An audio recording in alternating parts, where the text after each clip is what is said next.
He said he enjoys using your money because his own money is cursed.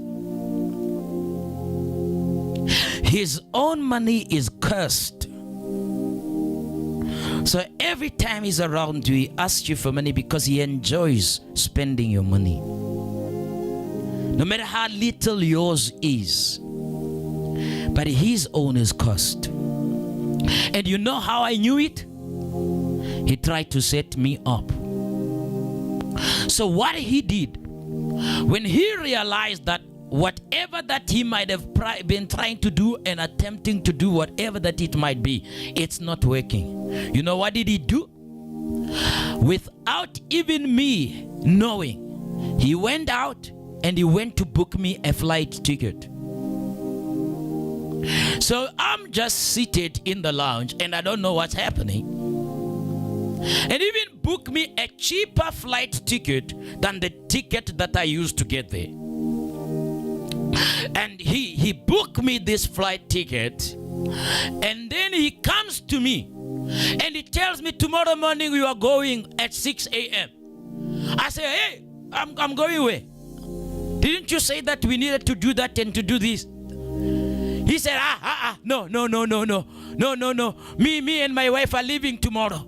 We are going. Me and my wife are leaving. We're going. There's a trip very quickly to a next nation. We need to be there early in the morning. We're going. And he gave me the flight ticket. Gave me the flight ticket. And I say, I look at this flight ticket. Sir, you go and book a flight ticket without telling me. And then you come and give me a flight ticket just the night in the evening before the morning, and you're telling me you book it at 6 a.m. in the morning. And I said, this guy is on fire right now. Then I said, okay, something is wrong. Something is happening. Even his wife could not look at me. She couldn't even look at me. That's how now I lost contact with them. The wife couldn't look at me straight in the face now. I said, hey, what happened here? I said, maybe some because that's just the day after he said, you're blessing my lounge, you're blessing my lounge. Then I realized that something is burning. Something is burning somewhere. Something is burning. And he's in trouble. And he's in serious trouble. You know, then what did he do? Because he assumed, because I gave him quite a lot of money. And I spent a lot of money coming there. Because he said to me, when you go back, I'll give you, don't worry, just come. Anything you need, I'm a great man. Maybe he thought in his own head he would win against me. So he said, he will do everything. So now he assumes that probably he has bankrupted me. So he assumes that surely, probably the money that I used to get there, it's all that I had, and whatever he took from me, it's all that I had. So in his own mind, I'm bankrupted. So what he now wants to do is to make me bankrupt, and then because I needed to fly, and when I arrived in OR Tambo, I also needed to take another flight and fly to East London the same day.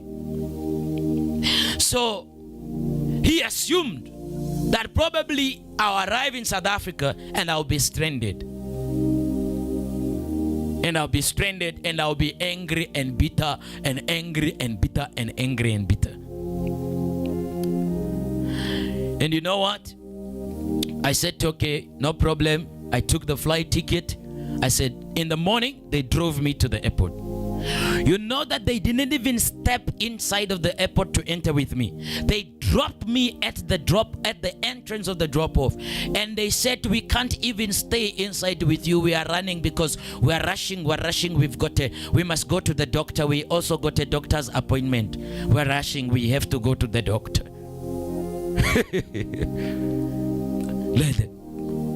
They didn't even put me inside.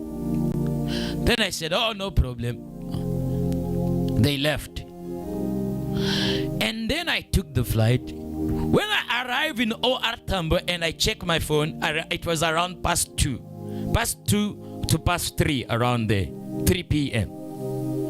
The people who were saying they are going to be on a flight to a certain trip of a nation, they were busy checking my statuses. You know, on WhatsApp, you can see when people are checking your statuses. So I say, oh, these people are checking my status, and it's exactly the time that they are supposed to be on the flight.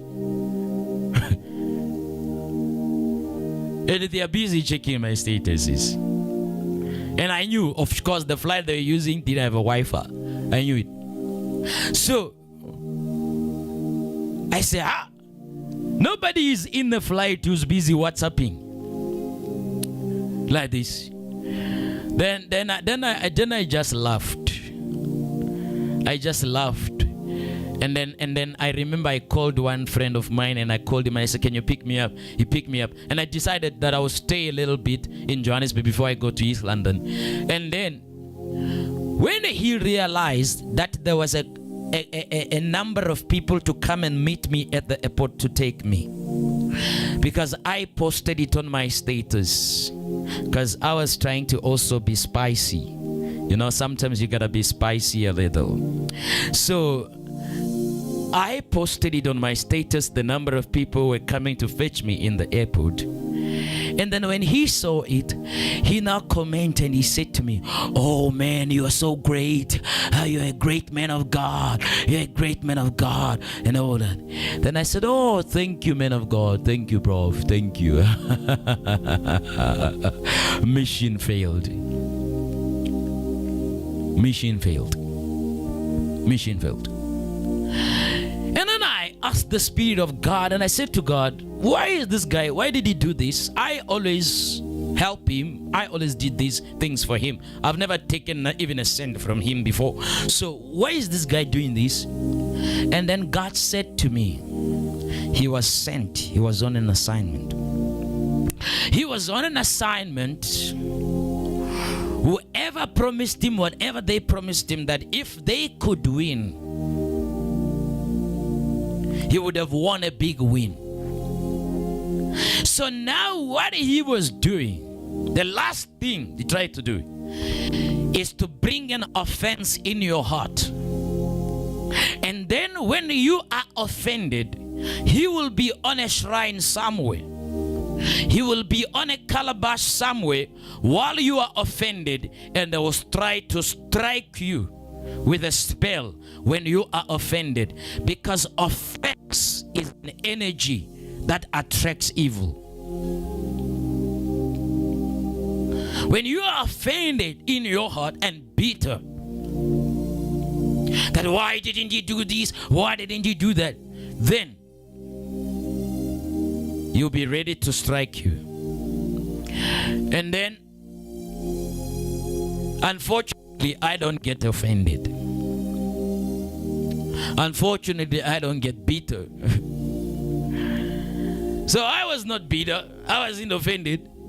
So when he spoke, I spoke back. When he spoke, I spoke back. I said, how are you? I said, hey, I'm so good. Hey, I just arrived in Joburg. I said, hey, is it been good? I decided to stay a long time. I decided. Then I take another flight to East London. So he realizes that I'm engaging him. He realizes that I'm not stranded. Then he said, it's failed. It's failed. He stops talking again.